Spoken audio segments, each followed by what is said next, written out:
여러분, 인류 역사상 가장 많은 사람을 구한 영웅이 누구라고 생각하세요? 보통은 페니실린을 발견한 플레밍이나 백신을 만든 파스투에르 같은 위대한 과학자를 떠올리시죠. 물론 그분들도 대단합니다. 그런데요, 사실 그들보다 훨씬 더 많은 생명을 구한 진정한 끝판왕은 따로 있습니다. 심지어 이 영웅은 단돈 몇백 원이면 우리 집 화장실에서 아주 쉽게 만날 수 있어요. 네, 맞습니다. 바로 비누예요. 에이, 비누가 무슨 영웅이야. 그냥 때미는 거 아냐? 싶으시죠? 근데 이거 진짜입니다. 비누가 보급된 이후로 인류의 평균 수명이 무려 20년이나 늘어났거든요. 어떤 첨단 의료기기보다 비누 한 조각이 사람을 더 많이 살린 셈이죠. 도대체 이 미끌거리는 거품 덩어리에 어떤 비밀이 숨어 있길래 인류의 운명을 통째로 바꿔놓은 걸까요? 왜 우리 조상님들은 이 좋은 걸 두고 수천 년 동안 씻기를 거부했을까요? 오늘 그 지독하고도 향기로운 비누의 역사 제대로 한번 파헤쳐 보겠습니다. 자, 그럼 비누는 도대체 어떻게 세상에 나오게 된 걸까요? 사실 비누의 탄생은 무슨 거창한 실험실에서 시작된 게 아니에요. 말 그대로 아주 지저분하고 우연한 사고였습니다. 때는 바야흐로 고대 로마 시대로 거슬러 올라갑니다. 로마에 사포라는 언덕이 있었거든요. 거기서 사람들이 신에게 제사를 지내느라 염소나 양 같은 동물들을 구웠습니다. 그러면 어떻게 될까요? 고기 기름이 뚝뚝 떨어지겠죠. 근데 그 밑에는 장작을 태우고 남은 나무째가 수북이 쌓여 있었습니다. 여기서 첫 번째 마법이 일어납니다. 뜨거운 고기 기름이랑 나무째가 뒤섞인 채로 비가 내린 거예요. 이 끈적한 반죽이 빗물에 씻겨서 인근 강가로 흘러 내려갔는데요. 빨래하던 여자들이 깜짝 놀란 겁니다. 그 진흙 같은 반죽이 묻은 곳만 때가 기가 막히게 잘 빠졌거든요.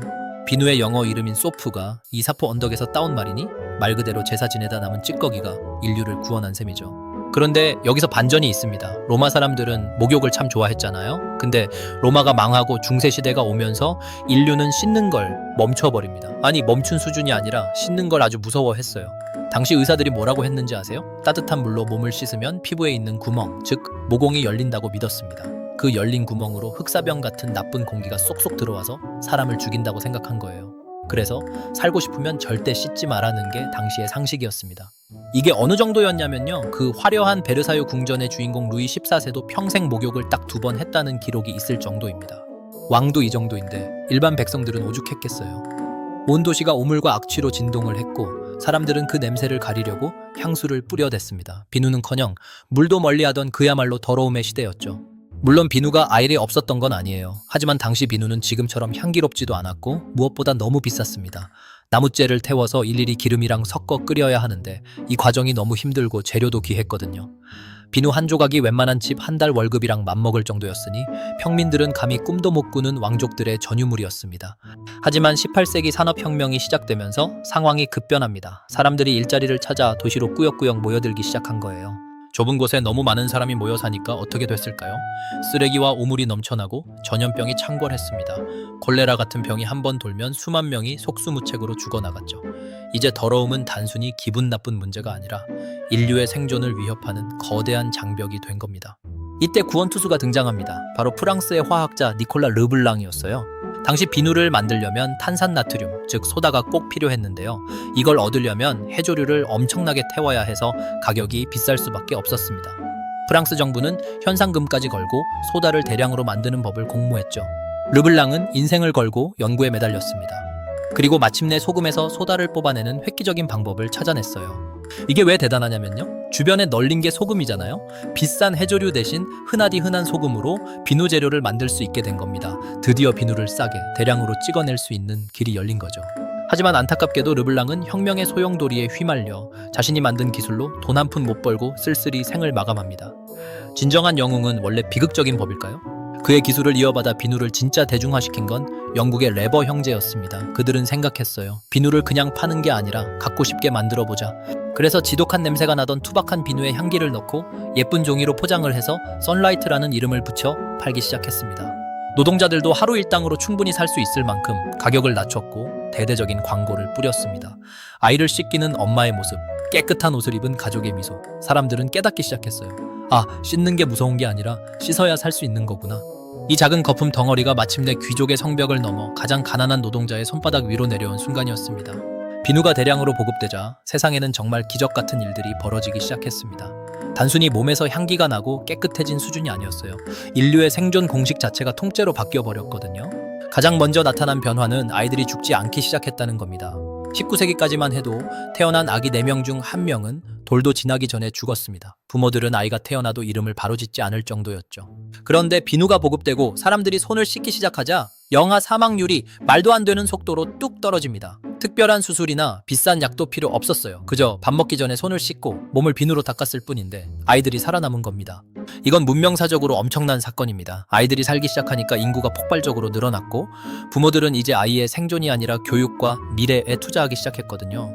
비누 거품이 현대적인 가족의 개념과 교육 시스템을 만들어낸 1등 공신인 셈이죠. 그런데 여기서 궁금하지 않으세요? 도대체 비누 거품이 무슨 대단한 힘이 있길래 보이지 않는 세균들을 다 잡아버린 걸까요? 사실 비누는 세균을 죽이는 게 아니라 파괴합니다. 비누 분자는 참 희한하게 생겼어요. 한쪽 끝은 물을 좋아하고 반대쪽 끝은 기름을 좋아합니다. 이걸 우리 손에 묻혀서 비비면요, 기름을 좋아하는 쪽이 세균의 겉면을 감싸고 있는 지방막에 찰싹 달라붙습니다. 그러고는 물로 씻어내는 순간 물을 좋아하는 쪽이 물줄기를 따라 도망가면서 세균의 막을 사정없이 찢어버려요. 말 그대로 세균의 몸통을 분해해서 하수구로 던져버리는 화학 무기인 거죠. 상황이 이렇다 보니 사회적인 인식도 완전히 뒤집혔습니다. 옛날에는 씻지 않는 게 당연했는데 이제는 안 씻는 게 무식하고 게으른 것이 되어버렸어요. 청결은 신성함 다음으로 중요하다는 말이 유행할 정도였죠. 이때부터 비누는 단순한 세정제를 넘어 하나의 계급이 됩니다. 깨끗하게 씻고 향기 나는 옷을 입은 중산층과 여전히 오물 속에서 일하는 빈곤층을 나누는 기준이 된 거예요. 비누 회사들은 이 심리를 아주 영리하게 파고들었습니다. 당신의 아이를 사랑한다면 비누를 사세요. 성공한 남자는 비누 향기가 납니다. 같은 광고를 쏟아냈죠. 재밌는 건 이 비누 광고들이 현대 대중문화의 뿌리가 되었다는 사실입니다. 여러분, 막장 드라마 같은 연속극을 영어로 뭐라고 하는지 아시죠? 바로 소프 오페라입니다. 왜 뜬금없이 오페라 앞에 비누가 붙었을까요? 초창기 라디오나 TV에서 이런 드라마를 방영할 때 주시청층이 집안일을 하던 주부들이었거든요. 그래서 광고주의 90%가 비누 회사였습니다. 드라마 중간중간에 비누 광고가 하도 많이 나오니까 사람들이 아이고 저건 또 비누 연극이네 라고 부르던 게 지금까지 굳어진 거예요. 우리가 매일 보는 드라마의 조상님이 사실은 비누였던 거죠. 결국 비누는 인류의 결핍이었던 위생과 생존을 해결해주면서 동시에 인구 구조를 바꾸고 계급 문화를 만들고 심지어 우리가 즐기는 콘텐츠의 형태까지 결정해버렸습니다. 거품처럼 가볍게 보였던 이 물건이 사실은 인류 문명을 지탱하는 거대한 기둥이었던 셈입니다. 결국 비누는 단순한 세정제가 아니었습니다. 인류가 수천 년 동안 해결하지 못했던 죽음의 공포를 단돈 몇백 원짜리 거품으로 잠재운 화학적 갑옷이었죠. 한번 생각해보세요. 우리는 스마트폰이 없으면 불편해하고 자동차가 없으면 답답해합니다. 하지만 비누가 없으면요, 우리는 다시 전염병의 공포 속으로 던져질 겁니다. 현대 도시라는 거대한 시스템 자체가 무너져 내릴지도 몰라요. 기술이라고 하면 우리는 보통 거대한 로켓이나 인공지능 같은 걸 먼저 떠올립니다. 하지만 진짜 위대한 기술은요, 너무나 당연해서 공기처럼 느껴지는 것들 속에 숨어 있습니다. 매일 아침 세면대 앞에서 무심코 문지르는 그 비누 거품이야말로 인류가 처절한 사투 끝에 쟁취해낸 가장 값진 승리의 기록인 셈입니다. 비누는 우리에게 가르쳐줍니다. 세상을 바꾸는 건 때로 거창한 구호나 화려한 기계가 아니라 모두가 누릴 수 있는 아주 작고 사소한 실천이라는 것을요. 지금 여러분의 손은 깨끗하신가요? 여러분이 오늘 씻어낸 건 단순히 하루의 먼지가 아닙니다. 수천 년간 인류를 괴롭혔던 질병의 역사를 비누라는 기술로 깨끗이 씻어내고 계신 겁니다. 끝내기 전에 재밌는 사실 하나 더 알려드릴게요. 손 씻기가 이렇게 중요하다고 처음 주장했던 의사는 어떻게 됐을까요? 19세기 헝가리의 의사 제멜바이스는 동료 의사들에게 제발 수술하기 전에 손 좀 씻으라고 간곡히 부탁했습니다. 근데 결과는 어땠을까요? 당시 의사들은 신성한 의사의 손이 더럽다는 거냐? 라며 펄펄 뛰었고 결국 제멜바이스는 정신병원에 갇혀 쓸쓸히 죽음을 맞이했습니다. 그가 죽고 나서야 비누의 가치가 증명됐으니 우리가 지금 누리는 이 깨끗함 뒤에는 누군가의 눈물겨운 희생이 있었다는 것도 기억하면 좋겠네요. 자, 오늘 이야기는 여기까지입니다. 다음번 화장실에서 비누 거품을 낼 때 한 번쯤은 이 작은 거품 영웅에게 고맙다는 인사를 건네보는 건 어떨까요? 내용이 유익하셨다면 구독과 좋아요 꼭 제발 좀 부탁드립니다. 지금까지 지구를 알고 싶다였습니다.